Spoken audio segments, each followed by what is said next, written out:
Sir, मेरा नाम वंश अग्रवाल है और मैं मानव रचना इंटरनेशनल स्कूल फरीदाबाद की कक्षा 10वीं का छात्र हूँ।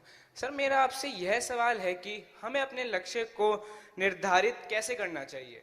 हमें अपने लक्ष्य को निर्धारित करने में कंजर्वेटिव होना चाहिए या सदैव बड़ा लक्ष्य निर्धारित करना चाहिए। इसमें आपका अनुभव क्या कहता है?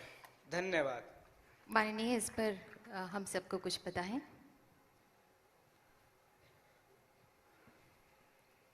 मैं आपसे एक सवाल पूछूं, जरा हाथ ऊपर करना।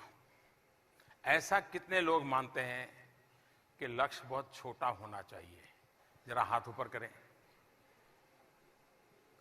जो ये मानते हैं कि लक्ष्य बहुत छोटा होना चाहिए, ऐसा कितने लोग हैं? 2-3 लोग ही हैं। जो मानते हैं लक्ष्य बहुत बड़ा होना चाहिए, कितने हैं? तो डेमोक्रेटिक वे में तो तय हो गया।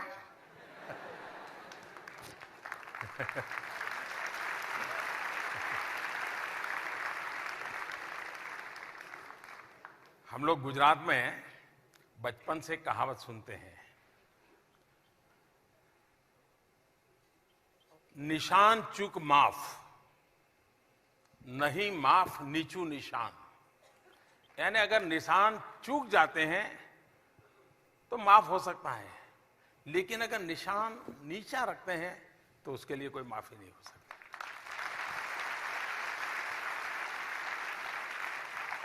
जब लक्ष्य तय करते हैं तो मेरा एक मत रहता है कि लक्ष्य ऐसा होना चाहिए जो पहुंच में हो लेकिन पकड़ में न हो।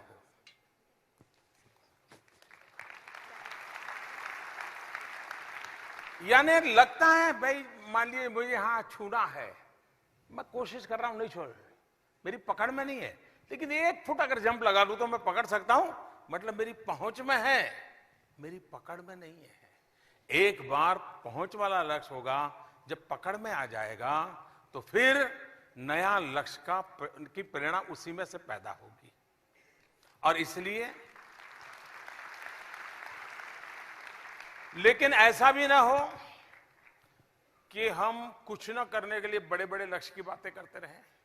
मैंने कुछ बच्चे ऐसे देखे हैं कि ग्रेजुएशन के बाद पूछेंगे क्या करते हो, तो मैंने देखा तो वो कहते थे सीए कर रहा हूं।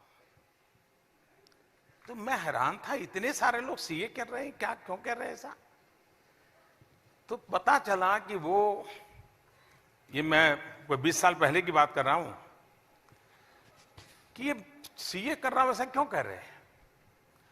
तो मैंने थोड़ा उनके परिवार इधर उधर बातें करते देखे ना, मैंने पाया कि कुछ नहीं करता हूं, ये जवाब बड़ा भारी रहता है।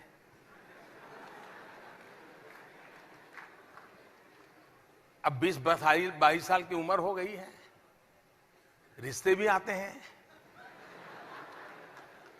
तो माँ बाप क्या जवाब दें? तो वो भी आसानी से कहते बेटा सीए कर रहा है।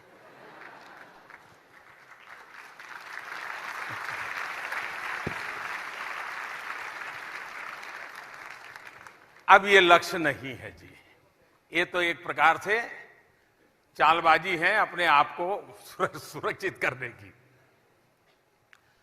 हमें पहले अपने आप को भली भांति जानना चाहिए,